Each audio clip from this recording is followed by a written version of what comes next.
O dia em que recebi um áudio por engano da minha própria filha, dizendo que tinha nojo de mim, foi o dia em que descobri que minha bondade havia se tornado minha maior fraqueza, e meu silêncio, minha maior força. Meu nome é Marta Regina dos Santos. Tenho 59 anos e nunca imaginei que chegaria o dia em que precisaria contar essa história. Mas aqui estou, organizando minhas coisas nesta nova fase da minha vida, sentindo que preciso dividir com vocês o que me aconteceu. Porque às vezes, a verdade sobre as pessoas que amamos chega de uma forma que a gente nunca esperava. Sempre fui uma mulher simples, dessas que acorda cedo, faz café forte e enfrenta a vida de cabeça erguida. Minha mãe me ensinou que mulher de verdade não desiste, mesmo quando o chão parece fugir debaixo dos pés. Aos 59 anos, carrego comigo uma bagagem de experiências que me moldaram, algumas cicatrizes que só uma mãe entende, e uma força que eu mesma não sabia que existia até pouco tempo atrás. Era uma terça-feira comum quando minha vida mudou para sempre. Eu estava na cozinha da Júlia, minha filha, preparando o almoço para meus netos Pedro e Ana Clara, como fazia 3 vezes por semana. Fernando, meu genro, estava viajando a trabalho, e Júlia havia me pedido para ficar com as crianças enquanto ela resolvia umas coisas na cidade. Eu gostava desses momentos. Pedro, de 8 anos, sempre me ajudava a descascar batatas, contando sobre a escola com aquela empolgação que só criança tem. Ana Clara, de 5 anos, ficava no meu colo enquanto eu mexia o feijão, me chamando de vovó do jeito mais carinhoso do mundo. Nesses momentos, eu me sentia útil, necessária, amada. Estava temperando a carne quando ouvi o celular tocar. Era uma mensagem da Júlia. Pensei que fosse me avisar que estava chegando, ou pedindo para eu comprar alguma coisa que ela havia esquecido. Abri o áudio sem pensar muito, continuando a cozinhar enquanto escutava. Mas o que ouvi me fez parar tudo o que estava fazendo. Meu coração disparou e por um momento pensei que estava tendo um pesadelo. A voz da minha filha estava lá, clara como água, falando com alguém que eu não conseguia identificar. E o que ela dizia sobre mim era devastador. Ai, amiga, não aguento mais minha mãe. Tenho tanta vergonha dela, sabe? Ontem ela apareceu aqui na frente dos vizinhos com aquela roupa horrorosa, falando alto, sendo toda caipira. Me deu um nojo, uma vergonha. Eu finjo que tá tudo bem, mas ela me constrange demais. Os amigos do Fernando sempre perguntam quem é aquela senhora que vive aqui, e eu não sei nem o que responder. A voz continuava, mas eu não conseguia mais processar as palavras. Minhas mãos tremeram e o celular quase caiu no chão. Pedro me chamou da sala, perguntando se o almoço estava pronto, mas eu não conseguia responder. Estava ali, parada no meio da cozinha, sentindo meu mundo desabar com as palavras da pessoa que eu mais amava na vida. Respirei fundo e continuei ouvindo. Júlia falava sobre como eu era grudenta, como sempre aparecia sem avisar, como ela se sentia sufocada com minha presença constante. Dizia que eu não entendia meu lugar, que insistia em dar palpite na educação das crianças, que Fernando já havia comentado que eu estava pegajosa demais. Quando o áudio terminou, fiquei alguns minutos em silêncio total. Não chorei, não gritei, não quebrei nada. Apenas fiquei ali, absorvendo cada palavra que havia escutado, sentindo algo se transformar dentro de mim. Era como se uma Marta que eu não conhecia estivesse nascendo naquele momento, na cozinha da casa que eu havia ajudado a conquistar. Pedro apareceu na cozinha perguntando sobre o almoço. Olhei para aquele menino lindo, meu neto querido, e sorri como sempre fazia. Servi a comida, almocei com eles, ajudei Ana Clara a tomar banho, brinquei um pouco na sala. Agi como se nada tivesse acontecido, como se meu coração não estivesse partido em 1000 pedaços. Quando Júlia chegou em casa, por volta das 4 da tarde, me cumprimentou normalmente. Perguntou como haviam sido as crianças, se elas tinham almoçado bem, se eu precisava de alguma coisa. Eu respondi tudo com naturalidade, sem deixar transparecer que havia descoberto sua verdadeira opinião sobre mim. Mas enquanto conversávamos, comecei a reparar em coisas que antes passavam despercebidas. O jeito como ela olhava minha roupa, um olhar rápido de cima a baixo que eu sempre interpretei como carinho maternal. O suspiro quase imperceptível quando eu oferecia ajuda para alguma coisa. A forma como ela mudava de assunto quando eu começava a contar alguma história dos meus tempos de trabalho. Peguei minha bolsa e disse que precisava ir embora, porque tinha compromisso. Júlia nem perguntou que compromisso era esse, coisa que normalmente fazia. Apenas disse, tchau, me deu um beijinho no rosto daqueles automáticos e voltou para seus afazeres. As crianças correram para me abraçar, e foi nesse momento que meu coração se apertou de verdade. Saí daquela casa com a sensação de que estava vendo tudo pela primeira vez. A casa que eu havia ajudado a conquistar, onde eu passava metade da minha semana cuidando dos meus netos, onde eu me sentia parte de uma família. De repente, tudo parecia diferente. Eu não era parte de nada. Eu era um peso que eles carregavam por obrigação. Caminhei até o ponto de ônibus pensando em como havia sido cega durante todos esses anos. Quantas vezes Júlia havia demonstrado constrangimento comigo e eu não percebi? Quantas vezes ela tentou me afastar sutilmente e eu insisti em ficar? Quantas vezes interpretei frieza como cansaço, distância como correria da vida? No ônibus de volta para casa, comecei a lembrar de situações específicas. Uma vez, numa festa de aniversário do Pedro, uma amiga de Júlia perguntou se eu era a empregada. Júlia demorou alguns segundos para me apresentar como mãe, e quando fez isso, foi com um tom que na época interpretei como timidez. Agora entendia que era constrangimento. Outra vez, numa reunião da escola da Ana Clara, a professora elogiou minha dedicação com a neta e disse que era raro ver avós tão presentes. Júlia mudou de assunto rapidamente e depois, no carro, disse que eu não precisava ir em todas as reuniões, que ela dava conta sozinha. Na época, achei que era para eu não me cansar. Agora via que era para eu não aparecer. Cheguei em casa quando o sol estava se pondo. Moro numa kitnet simples, mas organizada, no bairro onde sempre vivi. É um lugar humilde, mas é meu. Tenho uma cozinha pequena onde preparo minhas refeições, um quarto que serve de sala e dormitório, e um banheiro que mantendo sempre limpinho. Não é muito, mas é onde me sinto em paz. Sentei na única poltrona que tenho e comecei a chorar. Não um choro desesperado, mas um choro de quem finalmente entendeu uma verdade dolorosa. Chorei pela Marta que passou anos se humilhando sem perceber. Chorei pelos sacrifícios que fiz, achando que eram valorizados. Chorei pela ilusão de ser uma mãe querida e necessária. Mas também chorei de alívio. Alívio por finalmente entender por que me sentia deslocada tantas vezes. Por que minhas opiniões eram ignoradas. Por que minha presença parecia ser tolerada ao invés de celebrada? Não era paranoia minha, não era insegurança, era real. Peguei meu celular e olhei para o áudio novamente. Júlia havia enviado por engano, isso era óbvio. Provavelmente estava conversando com alguma amiga pelo WhatsApp e se confundiu nos contatos. Ela não fazia ideia de que eu havia descoberto seus verdadeiros sentimentos sobre mim. E foi nesse momento que tomei uma decisão. Não ia confrontá-la. Não ia fazer drama, não ia cobrar explicações, não ia chorar na frente dela, pedindo para ela me amar de verdade. Ia fazer algo que ninguém esperava. Algo que mudaria tudo para sempre. Levantei da poltrona, lavei o rosto e comecei a planejar. O apartamento onde Júlia morava estava no meu nome. Sempre esteve. Quando ela se casou, eu dei entrada naquele imóvel usando toda a minha poupança, um empréstimo pesado e até vendi a aliança de ouro que era da minha mãe. Fiz isso de coração, querendo dar o melhor para minha filha. O apartamento ficou no meu nome, porque eu era a única que tinha comprovação de renda para o financiamento. Na época, combinamos que quando a situação financeira deles melhorasse, transferiríamos para o nome dela. Mas isso nunca aconteceu. Júlia sempre arranjava uma desculpa. As taxas estavam altas, não era o momento certo, estava sem dinheiro para os custos. Agora eu entendia por quê. Era conveniente para ela que o apartamento continuasse no meu nome.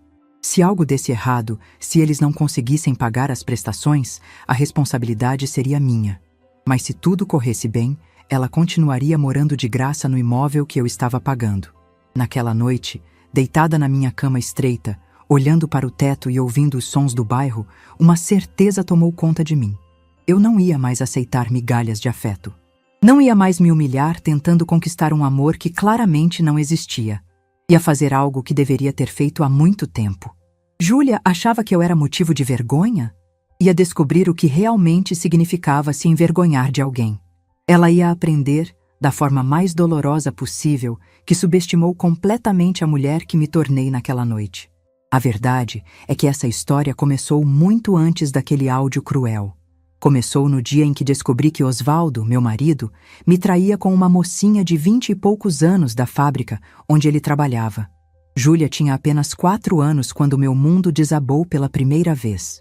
Era uma sexta-feira de dezembro, quando minha vizinha, Dona Lourdes, bateu na minha porta com aquela cara de quem sabia de algo e não sabia como contar. Ficou enrolando até que soltou tudo de uma vez. Tinha visto Osvaldo beijando uma moça na porta de um motel. O choque foi devastador. Não porque eu não desconfiasse, mas porque achava que tínhamos um casamento sólido. Quando confrontei Osvaldo naquela noite, ele primeiro negou, depois admitiu tudo chorando. Me implorou perdão, prometeu mudança, mas eu olhava para aquele homem e só sentia nojo. Nojo da traição, das mentiras, de ter sido feita de boba. Pedi a separação no início de janeiro.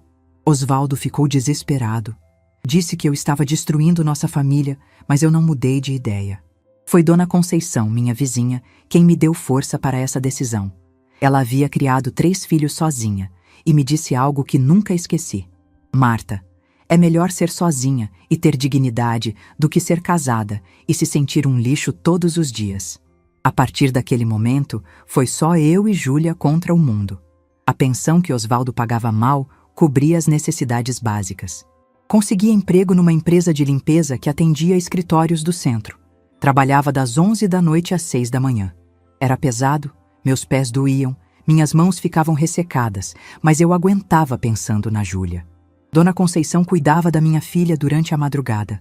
Júlia dormia no apartamento dela todas as noites, e até gostava porque a Dona Conceição tinha uma televisão maior. Durante o dia, eu cuidava de tudo. Escola, lição de casa, brincadeiras. Dormia algumas horas à tarde, enquanto ela assistia desenho. Os anos passaram e Júlia cresceu sendo minha companheira. Ela me ajudava em casa, me consolava quando estava cansada, dizia que quando crescesse ia cuidar de mim. Eu derretia com essas demonstrações de amor. Sentia que todo sacrifício valia a pena. Osvaldo aparecia esporadicamente para buscar Júlia alguns finais de semana. Ela sempre voltava meio tristinha, dizendo que o pai ficava no celular o tempo todo, que se sentia sozinha mesmo estando com ele. Eu consolava minha filha, explicando que às vezes os adultos eram complicados, mas que eu sempre estaria ali. Quando Júlia fez 15 anos, Osvaldo morreu num acidente de carro. Foi chocante, mesmo com todos os problemas. Júlia chorou muito e eu chorei também. Não pela perda do marido, mas pela perda do pai que minha filha merecia ter tido. A vida continuou praticamente igual, só que agora sem a pensão. Júlia sempre foi estudiosa. Participava de tudo na escola, sonhava em fazer faculdade. Eu fazia questão de comparecer a todos os eventos. Quando ela se formou no ensino médio, chorei de emoção. Ela passou no vestibular para a administração e eu fiquei nas nuvens, mesmo sabendo que seria difícil pagar a mensalidade. Foi durante a faculdade que Júlia começou a mudar. Fazia amizades com pessoas de classe social mais alta, frequentava lugares que eu não conhecia. Começou a reparar mais na nossa casa simples, na minha roupa de trabalho, no meu jeito de falar. Às vezes me corrigia quando eu falava alguma palavra errada, sempre com jeitinho carinhoso. Mas eu percebia que algo estava diferente. Mesmo assim, continuava sendo sua maior incentivadora. Pagava a faculdade fazendo malabarismos, comprava os livros, dava dinheiro para transporte. Quando ela reclamava que as amigas tinham carro e ela andava de ônibus, eu me sentia culpada por não poder dar mais. Foi no último ano que Júlia conheceu Fernando. Ela ficou encantada desde o primeiro encontro. Falava dele o tempo todo, mostrava fotos, contava cada conversa. Quando ele veio jantar em casa pela primeira vez, caprichei na comida, arrumei tudo, comprei até toalha nova para a mesa. Fernando foi educado, elogiou a comida, mas percebi que ele reparava em tudo. Nos móveis antigos, na televisão pequena, na decoração simples. Júlia ficou tensa durante todo o jantar, falava baixo comigo, como se tivesse medo que eu dissesse algo inadequado. Quando ele foi embora, ela disse que eu havia sido ótima, mas senti algo forçado naquele elogio. A partir daquele dia, Júlia raramente trouxe Fernando em casa. Sempre tinham outros planos, outros lugares para se encontrar. Quando eu perguntava por que ele não vinha mais, ela sempre tinha uma desculpa. Ele estava ocupado, a família dele havia marcado algo, tinham outros compromissos. Mesmo com esses sinais, eu continuava acreditando que éramos inseparáveis. Júlia era minha vida, meu orgulho, minha razão de existir. Trabalhava para ela, sonhava para ela, fazia planos pensando no futuro dela. Tudo o que eu era tinha a ver com o bem-estar da minha filha. Durante todos esses anos, jamais passou pela minha cabeça que Júlia pudesse se envergonhar de mim. Achava que ela estava apenas crescendo, amadurecendo, criando sua própria vida, que era natural querer mais privacidade, mais independência. Nunca imaginei que por trás daquela distância crescente havia um sentimento tão cruel quanto o desprezo. Eu continuava me sacrificando, me diminuindo, aceitando migalhas de atenção, achando que estava sendo uma boa mãe. Não percebia que estava me tornando invisível na minha própria família, que minha presença era tolerada ao invés de celebrada. Não entendia que cada "obrigada, mãe" soava mais automático, cada abraço parecia mais protocolar.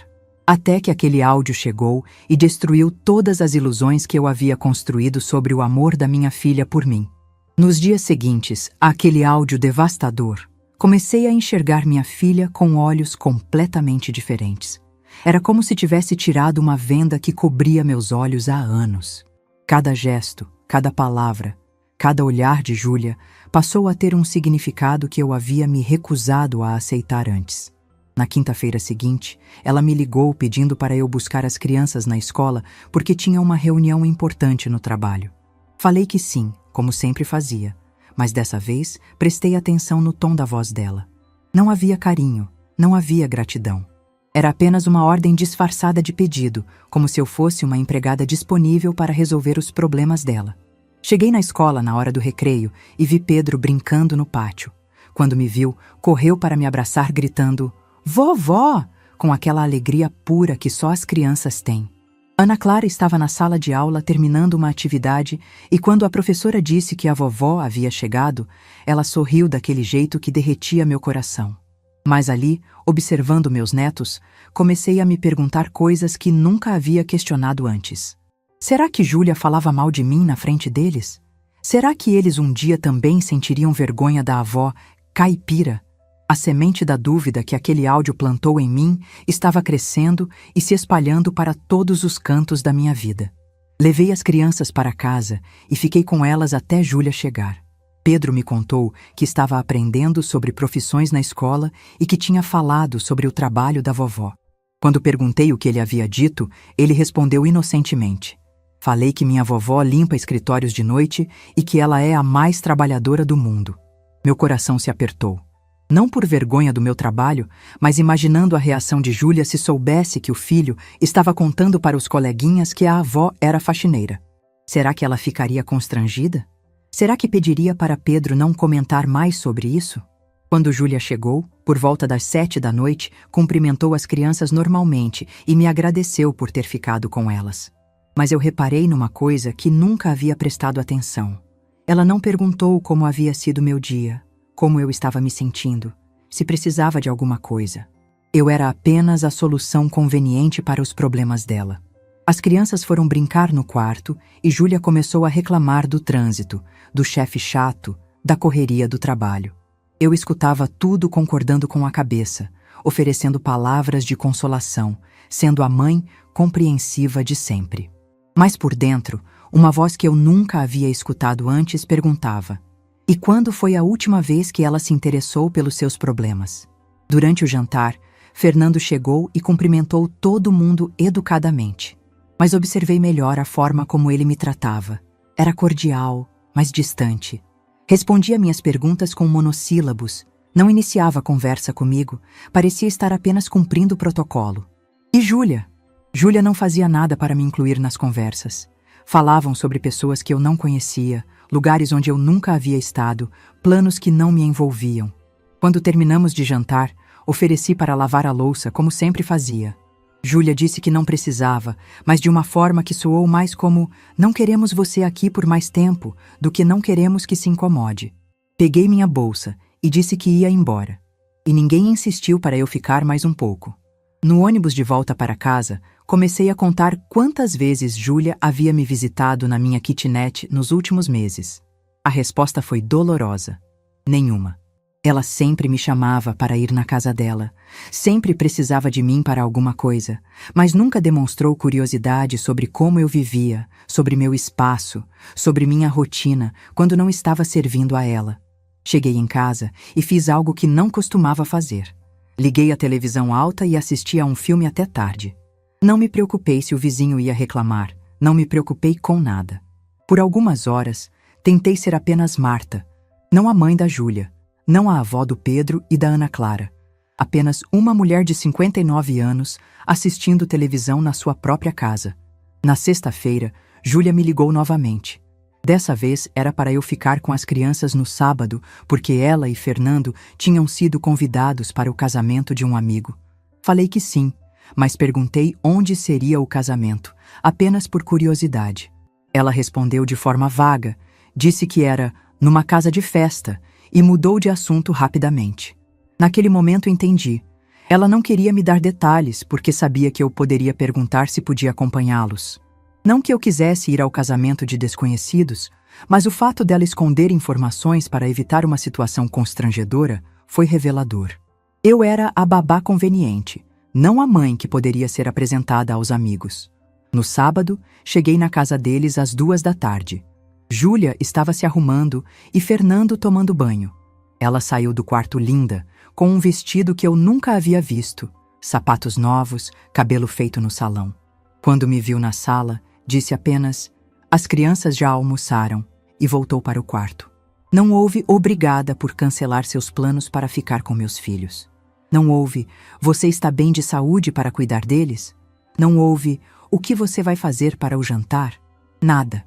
Eu era um móvel que cumpria uma função específica na vida dela. Fernando desceu pronto e cumprimentou as crianças. Beijou Pedro e Ana Clara. Disse que voltariam tarde. Recomendou que eles obedecessem à vovó. Comigo foi apenas um oi de longe. Nem um aperto de mão, nem um obrigado por nos ajudar. Eu era invisível para ele também. Quando eles saíram, fiquei sozinha com meus netos numa casa que eu havia ajudado a comprar, mas onde me sentia uma estranha. Olhei ao redor e vi fotos de Júlia, Fernando e as crianças. Fotos de viagens, aniversários, momentos especiais. Procurei uma foto minha com eles. Havia apenas uma, numa festa de aniversário do Pedro, onde eu aparecia meio de lado, quase cortada da imagem.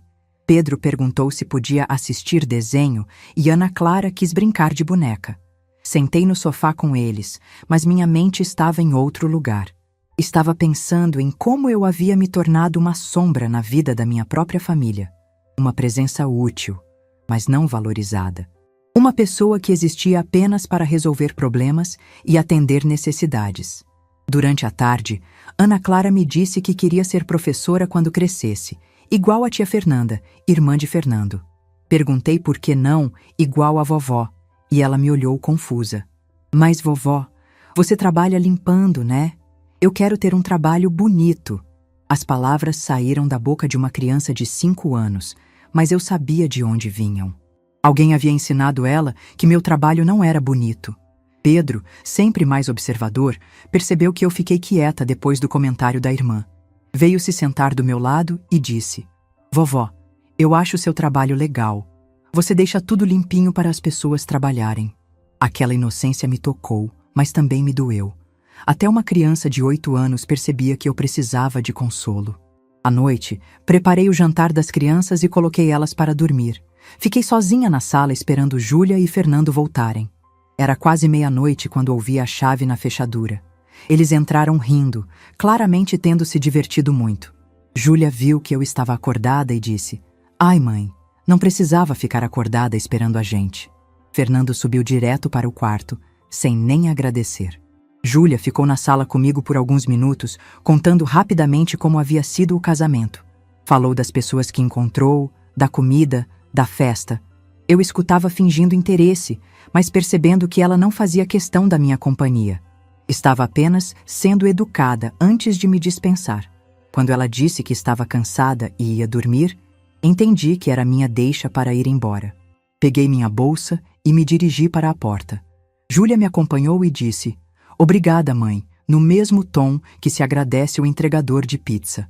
Um obrigada automático, sem calor, sem significado real. Na rua, esperando o ônibus da madrugada, comecei a chorar. Não um choro dramático, mas lágrimas silenciosas de quem finalmente estava enxergando a realidade. Eu havia passado décadas da minha vida me sacrificando por uma filha que não me via como pessoa, apenas como uma função. Eu era a mãe babá, a mãe empregada, a mãe conveniência. O ônibus demorou 40 minutos para passar. 40 minutos ali sozinha, na madrugada de sábado, depois de ter passado o dia inteiro cuidando dos netos de graça, sendo tratada como uma prestadora de serviços. Nenhum dos dois havia se preocupado em perguntar como eu voltaria para casa, se tinha dinheiro para o ônibus, se estava segura andando sozinha àquela hora. Quando finalmente cheguei na minha kitnet, eram 2 da manhã. Tomei um banho quente, fiz um chá e sentei na minha poltrona pensando em tudo que havia observado naqueles últimos dias. Cada detalhe, cada palavra, cada gesto que confirmava o que aquele áudio havia revelado. Eu não era amada pela minha filha. Eu era tolerada por conveniência. E foi nesse momento que uma decisão começou a tomar forma na minha mente. Uma decisão que mudaria tudo para sempre. Se Júlia tinha vergonha de mim, se eu era um constrangimento na vida dela, então talvez fosse hora de parar de me humilhar, tentando conquistar um amor que claramente não existia. Talvez fosse hora de devolver essa vergonha para quem realmente deveria senti-la. Na segunda-feira seguinte, acordei com uma clareza mental que não sentia há anos. Fiz meu café da manhã devagar, olhando pela janela da kitnet e pensando em cada passo que daria a partir daquele momento. Não era mais a Marta que aceitava migalhas de afeto. Era uma mulher que havia descoberto seu próprio valor e não ia mais permitir ser tratada como lixo. A primeira coisa que fiz foi ligar para uma imobiliária que eu já conhecia, a mesma que havia me ajudado a encontrar meu apartamento atual anos atrás. Marquei uma conversa com o Sr. Marcos, o corretor que sempre foi honesto comigo. Disse que queria uma avaliação urgente de um imóvel que pretendia vender. Às 10 da manhã, estava no escritório dele. Sr. Marcos me recebeu com aquele sorriso genuíno de quem lembra da cliente trabalhadora que sempre pagou tudo em dia. Quando expliquei que queria vender o apartamento onde minha filha morava, ele ficou surpreso. Perguntou se havia algum problema familiar, se Júlia estava de acordo com a venda. Respondi com uma firmeza que me surpreendeu. Sr. Marcos, o apartamento está no meu nome, eu pago as prestações e quero vender. Não preciso de autorização de ninguém para isso. Ele fez algumas anotações e disse que enviaria um avaliador no mesmo dia para estimar o valor de mercado. Saí da imobiliária sentindo algo que não experimentava há décadas. Poder. O poder de tomar decisões sobre minha própria vida, sobre meus próprios bens. Durante anos, eu havia me comportado como se aquele apartamento fosse da Júlia, como se eu fosse apenas a garantidora de um sonho que não era meu. Na terça-feira, o avaliador foi até o apartamento. Liguei para a Júlia, avisando que ia aparecer com um técnico para verificar umas questões do seguro. Ela nem questionou, apenas disse que estaria trabalhando e que eu usasse minhas chaves. A naturalidade com que ela aceitou minha presença na casa dela mostrava como ela me via, como alguém que existia para resolver burocracias chatas. O avaliador, um rapaz sério chamado Eduardo, ficou impressionado com a conservação do imóvel. Disse que apartamentos naquela região estavam muito valorizados, especialmente os bem cuidados como aquele. Quando ele me deu o valor estimado, quase caí da cadeira. O apartamento valia quase o triplo do que eu havia pago na época. Eduardo explicou que eu poderia vender rapidamente se aceitasse um valor um pouco abaixo da tabela, ou poderia esperar alguns meses para conseguir o preço máximo. Respondi sem hesitar. Quero vender o mais rápido possível, mesmo que seja por um valor menor. Ele sorriu e disse que clientes decididos como eu eram raros. Naquela tarde, Júlia me ligou perguntando o que o técnico do seguro havia verificado. Respondi vagamente que era rotina, que estava tudo normal. Ela nem insistiu no assunto. Se tivesse demonstrado mais interesse, quem sabe eu não teria mudado de ideia. Mas aquela indiferença dela foi mais uma confirmação de que eu estava fazendo a coisa certa. Na quarta-feira, Sr. Marcos me ligou animado. Disse que já tinha 2 compradores interessados, ambos dispostos a pagar à vista. Um deles era um casal jovem que havia visto as fotos e se encantado com a localização. O outro era um investidor que comprava imóveis para alugar. Marquei para ver as propostas na quinta-feira. Quando cheguei na imobiliária, Sr. Marcos tinha uma expressão de quem tinha boas notícias. As 2 propostas estavam acima do que eu esperava. O casal oferecia um valor um pouco menor, mas se comprometia a fechar negócio em 1 semana. O investidor oferecia mais dinheiro, mas queria 60 dias para organizar a documentação. Escolhi a proposta do casal jovem. Não era pelo dinheiro, era pela rapidez. Queria que tudo acontecesse antes que eu perdesse a coragem, antes que meu coração de mãe falasse mais alto que minha dignidade de mulher. Assinei a promessa e vendi naquele mesmo dia. Sr. Marcos me explicou todos os procedimentos legais. Como o apartamento estava no meu nome e eu era a única devedora no financiamento, eu poderia vender e quitar o saldo devedor com o valor da venda. Sobraria uma quantia boa para mim depois de pagar o que restava ao banco. Ele se ofereceu para cuidar de toda a papelada, inclusive para encontrar um advogado especializado se eu quisesse. Eu aceitei tudo. Queria que o processo fosse o mais profissional possível. Saí da imobiliária e caminhei até uma agência bancária. Abri uma conta poupança nova, separada da que eu já tinha. Queria que o dinheiro da venda ficasse guardado num lugar que só eu soubesse. Não era por desconfiança, era por independência. Pela primeira vez na vida, eu teria uma quantia significativa que seria completamente minha. Naquela noite, deitada na minha cama, comecei a fantasiar sobre o que faria com aquele dinheiro. Poderia viajar para lugares que sempre quis conhecer. Poderia me mudar para uma cidade onde ninguém me conhecesse. Poderia fazer um curso, aprender coisas novas, recomeçar minha vida aos 59 anos. Mas não era o dinheiro que me motivava. Era a liberdade. A liberdade de não depender da consideração de ninguém, de não precisar mendigar afeto, de não ter que engolir humilhações em silêncio. O dinheiro seria apenas o meio para conquistar algo muito mais valioso: meu autorrespeito.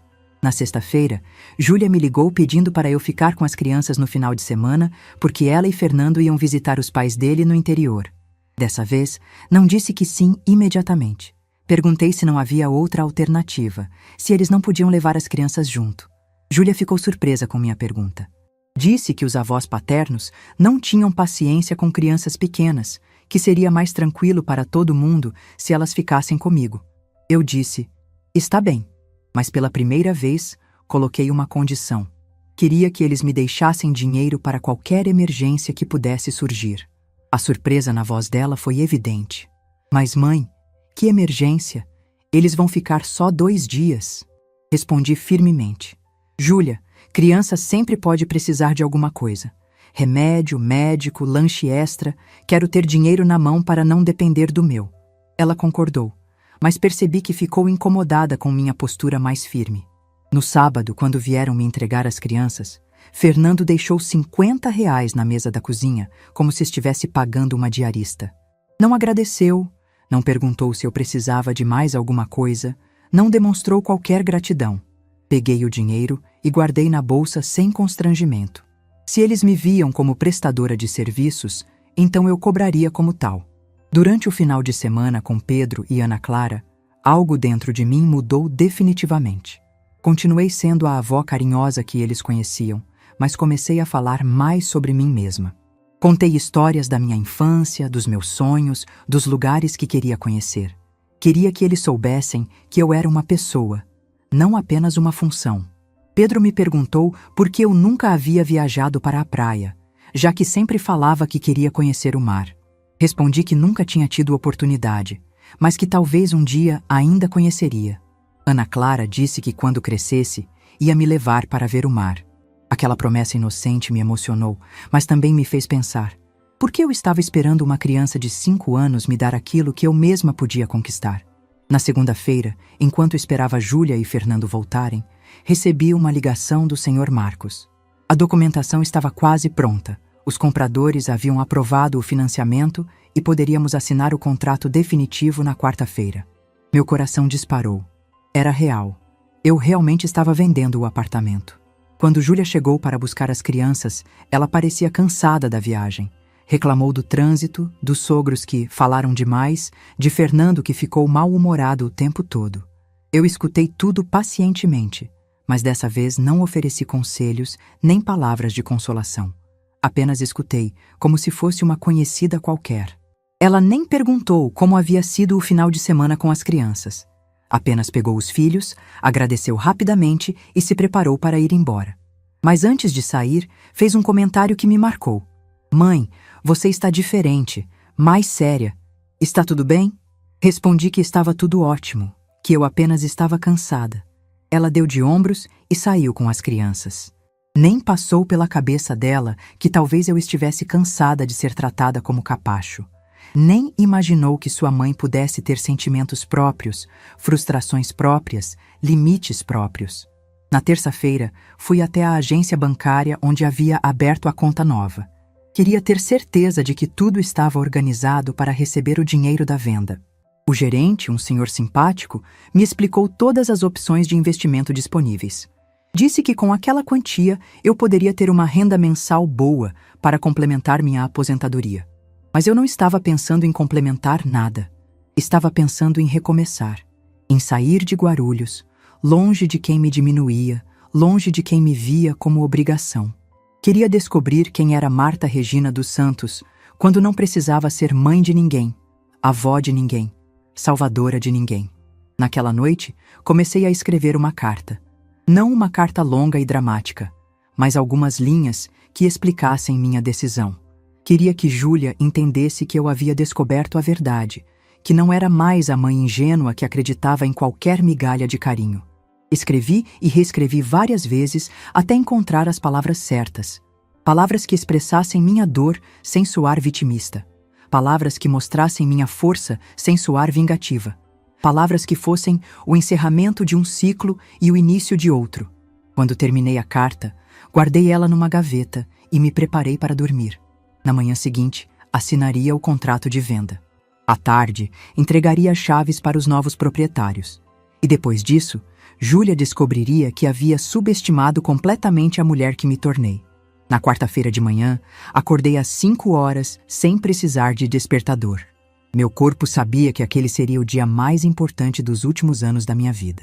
Tomei banho com calma, vesti minha melhor roupa, um conjunto azul marinho que havia comprado para o casamento de uma prima, e fiz um café reforçado. Precisava estar forte para o que viria pela frente. Às 9 horas, estava no cartório com o Sr. Marcos, o casal comprador e o advogado que cuidou de toda a documentação. Maria e João, os compradores, eram um casal jovem e simpático que estava realizando o sonho da casa própria. Quando assinei a escritura definitiva, eles agradeceram emocionados, dizendo que eu estava mudando a vida deles. Ironicamente, eles não faziam ideia de como aquela venda estava mudando a minha própria vida. Entreguei as chaves com um sorriso genuíno. Aquele apartamento havia representado meu sacrifício maternal por anos, e agora representava minha liberdade. Era o fim de um ciclo e o começo de outro. Sr. Marcos me acompanhou até o banco para efetivar a transferência do dinheiro. Depois de quitar o saldo devedor do financiamento, sobrou uma quantia que me deixou impressionada. Era mais dinheiro do que eu havia visto junto na vida inteira. O gerente me cumprimentou como se eu fosse uma cliente VIP, oferecendo investimentos e serviços especiais. Mas eu não queria investir nada naquele momento. Queria apenas ter a certeza de que tinha recursos para desaparecer da vida de quem me desprezava. Saquei uma parte em dinheiro vivo e deixei o resto na conta poupança. Precisava de liberdade para me mover sem deixar rastros eletrônicos. Saí do banco por volta do meio-dia e caminhei até uma rodoviária. Comprei uma passagem para Sorocaba, cidade que escolhi por não conhecer ninguém lá. Queria ir para um lugar onde pudesse recomeçar sendo apenas Marta, sem carregar o peso de ser a mãe decepcionante de alguém. A passagem era para o dia seguinte, quinta-feira, às 7 da manhã. Daria tempo para executar a parte final do meu plano. Deixar a carta para Júlia de uma forma que ela nunca esqueceria. Não queria confronto, não queria drama. Queria apenas que ela encontrasse minha mensagem e entendesse que havia subestimado completamente a mulher que eu me tornei. Voltei para minha kitnet e comecei a organizar minhas coisas. Não tinha muito para levar. Algumas roupas, fotografias importantes, documentos pessoais. Guardei tudo numa mala pequena e numa bolsa de viagem. O resto, móveis velhos, utensílios de cozinha, livros, decidi deixar para trás. Queria viajar leve, sem bagagem do passado. À tarde, peguei minha chave do apartamento que acabara de vender e fui até lá pela última vez. Os novos proprietários ainda não haviam se mudado, então eu tinha algumas horas para executar meu plano final.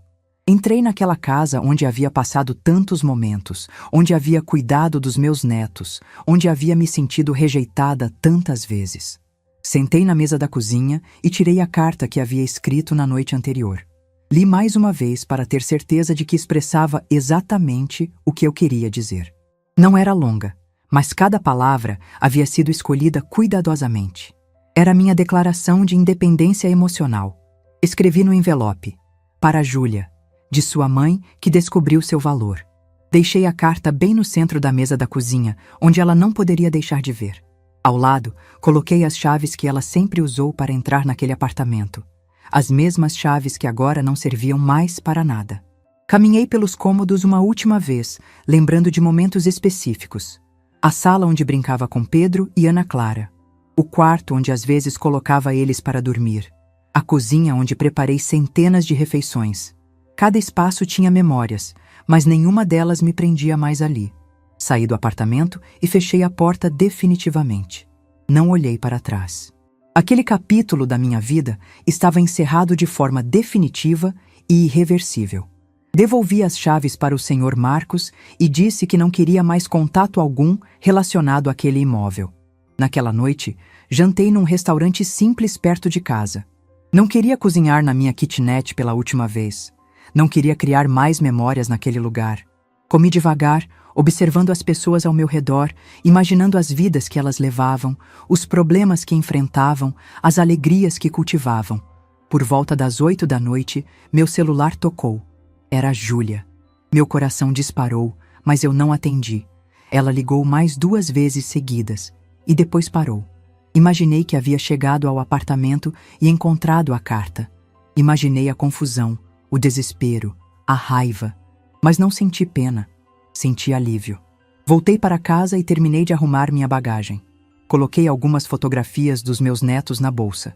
Mesmo com tudo que havia acontecido, Pedro e Ana Clara eram inocentes nessa história. Um dia, quando fossem mais velhos, talvez entendessem por que a vovó havia desaparecido da vida deles. Por volta das 10 da noite, Júlia ligou novamente. Dessa vez eu atendi, mas não disse alô. Apenas fiquei em silêncio escutando. Ela estava desesperada, chorando, gritando. Mãe, atende! Eu sei que você está aí. O que você fez? Onde você está? A gente chegou aqui e tem gente estranha na nossa casa. Continuei em silêncio. Queria escutar tudo o que ela tinha para dizer, agora que finalmente havia entendido as consequências dos próprios atos. Ela continuou. Mãe, pelo amor de Deus, responde. As crianças estão perguntando por que tem gente na casa delas. Eu não sei o que responder. Foi quando falei, com uma calma que me surpreendeu.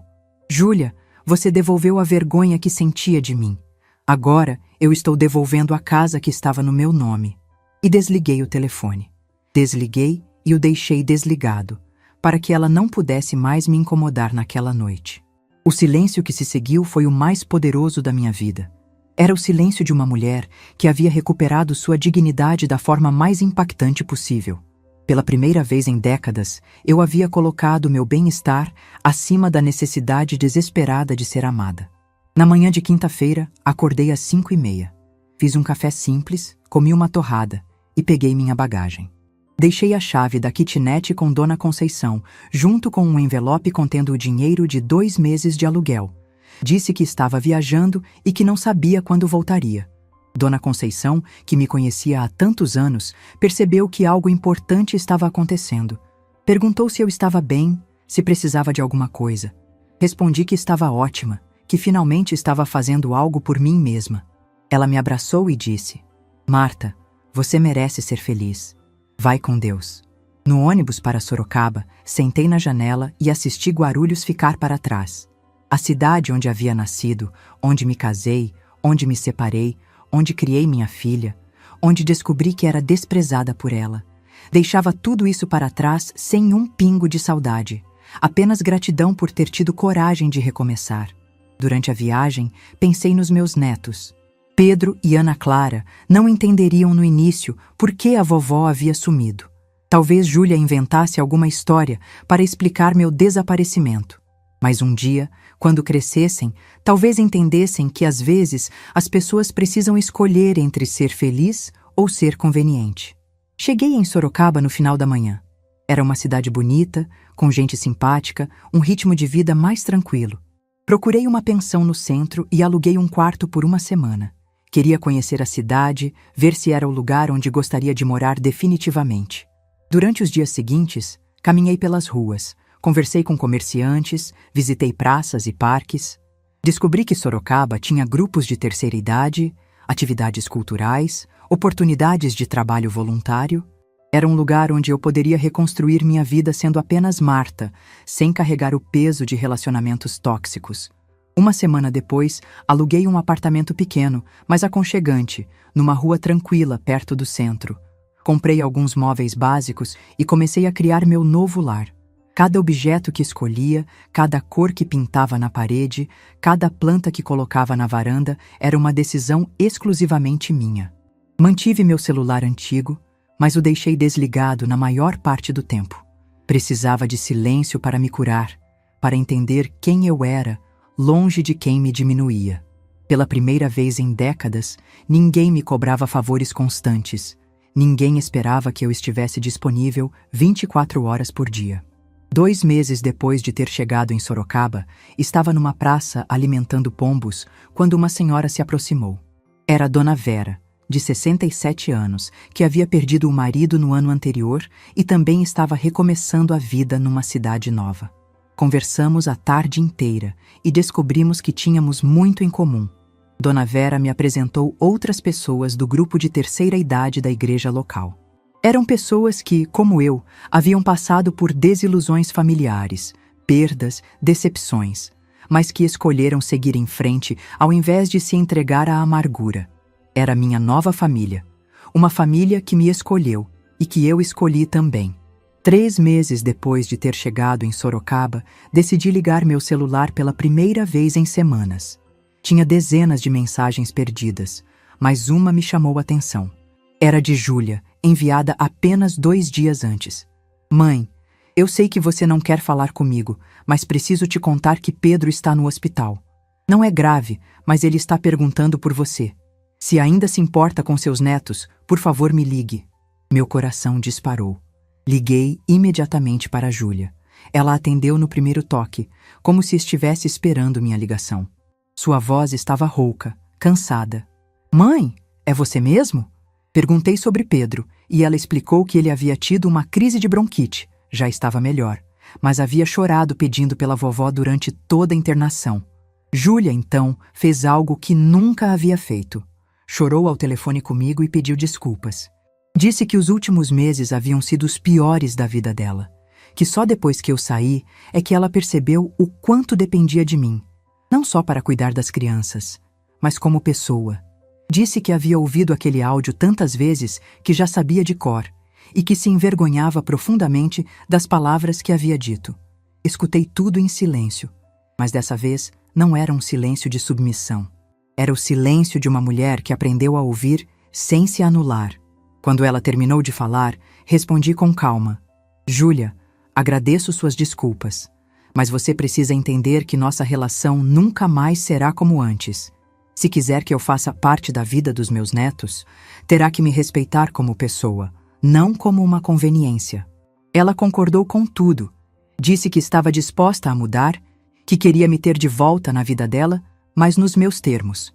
Marcamos de nos encontrar na semana seguinte, num lugar neutro, para conversarmos pessoalmente. Seria o primeiro passo para uma relação completamente nova.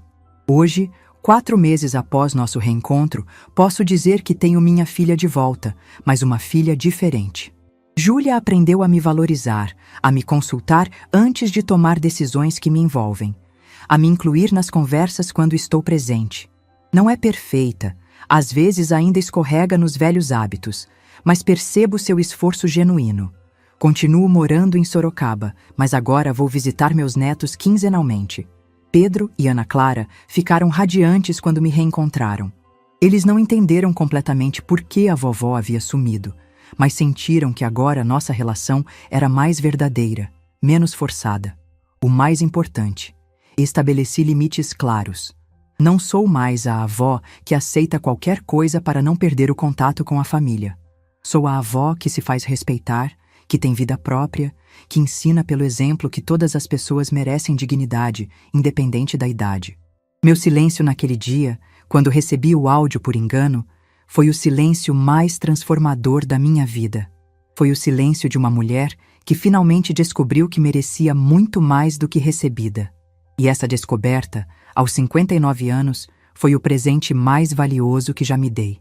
Se essa história tocou seu coração, deixe seu like, se inscreva no canal e comente aqui embaixo. No meu lugar, o que você faria? Sua mensagem pode iluminar o dia de alguém.